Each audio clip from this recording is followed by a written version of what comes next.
एक गंभीर खबर जो सुबह से हमें परेशान कर रही है, छत्तीसगढ़ में नक्सली हमले की। उस पर बड़ी खबर आ रही है। गृह मंत्री अमित शाह ने एक बड़ी बैठक इस वक्त बुलाई है। नक्सली हमले को लेकर ये बैठक हो रही है और गृह मंत्री अमित शाह ने इस स्थिति पर विचार करने के लिए एक उच्च स्तरीय बैठक इस वक्त बुलाई है। तो अमित शाह ने ये गृह मंत्री ने दिल्ली में जो नक्सल हमले पर चर्चा के लिए बैठक बुलाई है और ये बैठक अब से कुछ देर में शुरू होने वाली है।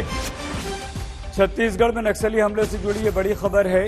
गृह मंत्री अमित शाह नक्सल हमले पर दिल्ली में एक बड़ी बैठक कर रहे हैं। इस बैठक में नक्सली हमले को लेकर बात होगी और जिस तरह से ये नक्सली हमला हुआ है, 22 जवान हमारे इस हमले में शहीद हुए हैं और नक्सल प्रभावित ये जुन्नागुड़ा के जंगलों में जो नक्सलियों के साथ मुठभेड़ में हमारे 22 जवान शहीद हुए हैं, उस पर यह बैठक बुलाई जा रही है।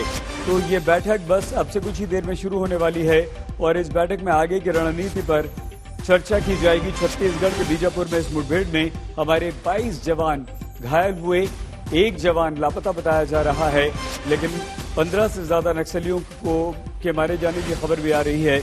लेकिन ये खबर भी आ रही है कि नक्सली उनके शव अपने साथ ट्रैक्टर पर लाद कर ले गए हैं। तो घटनास्थल पर वहां पर जो घायल जवान हैं उन्हें लाकर अस्पताल में भर्ती करवा दिया गया है।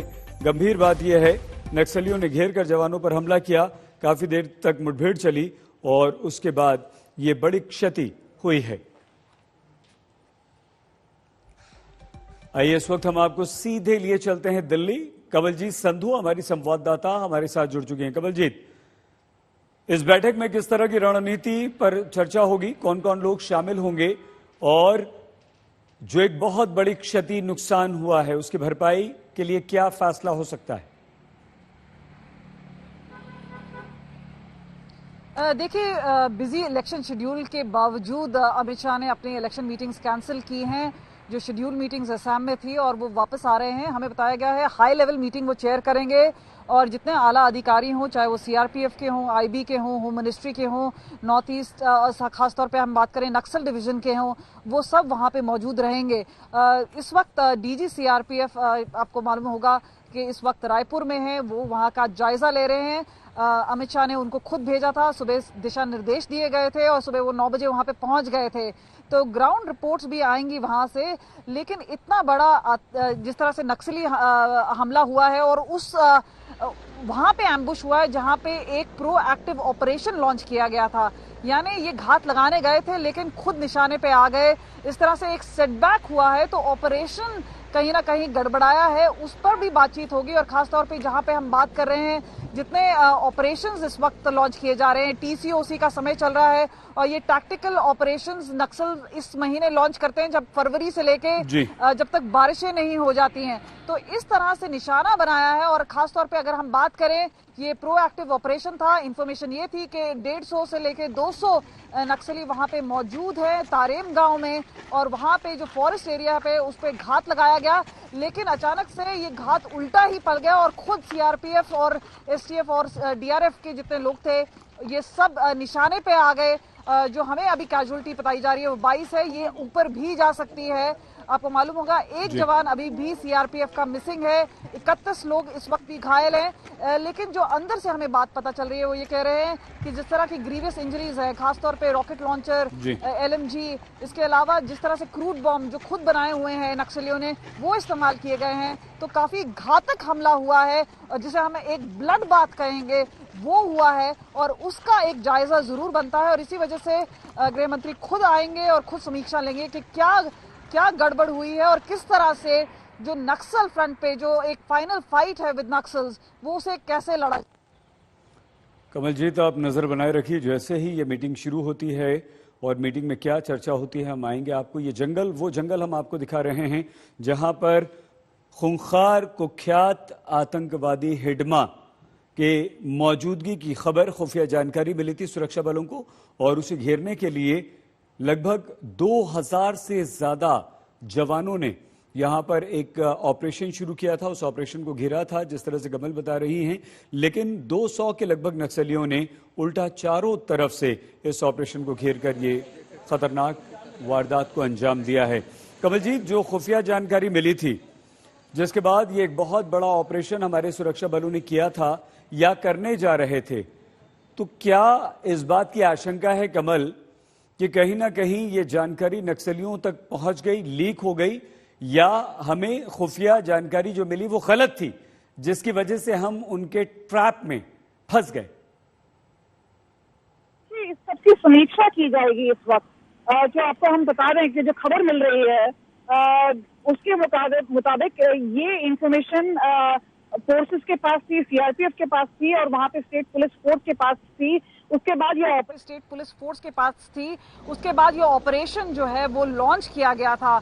तो हो सकता है कि कई बार सोर्स गड़बड़ा जाए। हमने इस वक्त जेएनके में जितने ऑपरेशन चलते हैं कई बार उसमें भी देखा है, लेकिन इतना बड़ा जहां पे ऑपरेशनल डिफिकल्टी आए, यानी कहीं ना कहीं ऑपरेशंस में और प्लानिंग में भी कहीं गड़बड़ रही होगी, क्योंकि ये जो मोडस ऑपरेंडा है नक्सल्स का वो आम है कि वो घात लगा के बैठते हैं। एम्बुश उनका एक मोडस ऑपरेंडा, आईडी इस्तेमाल करते हैं, उनके बनाए हुए हथियार हैं, चाहे वो गोला बारूद हो, चाहे वो रॉकेट लॉन्चर्स हो, उन्होंने खुद ही मॉडिफाई करके जंगलों में बनाए हुए हैं।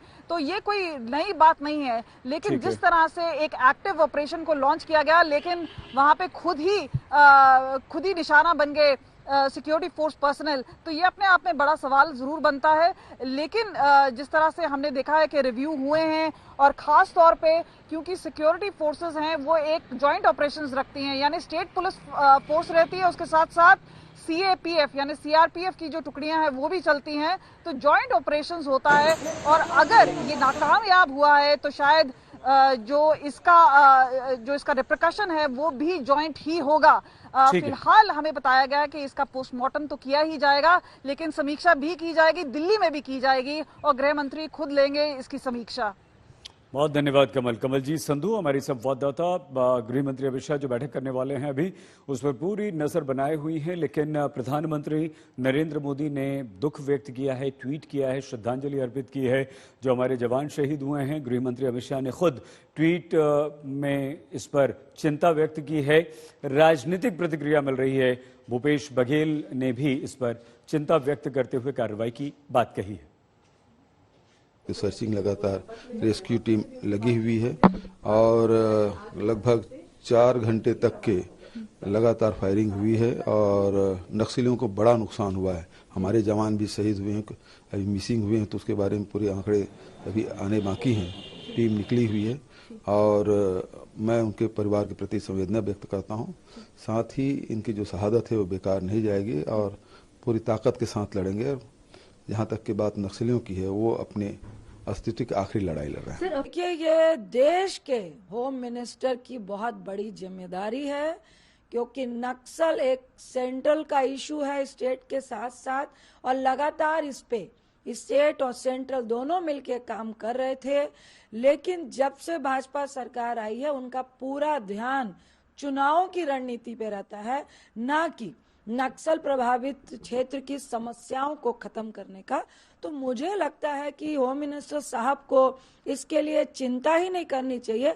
वहां जाके जो शहीद हमारे पुलिस के जवान हुए हैं, उनकी शहादत को जाके नमन करना चाहिए, ना कि चुनाव प्रचार।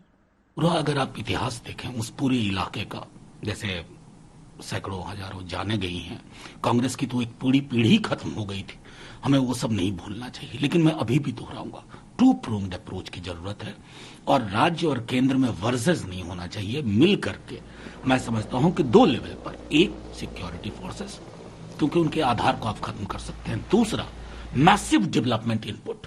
ये दोनों चीज अगर एक साथ सिनर्जी में, जो मैं दोहरा रहा हूं, अगर हमने कर लिया, हम काबू कर लेंगे।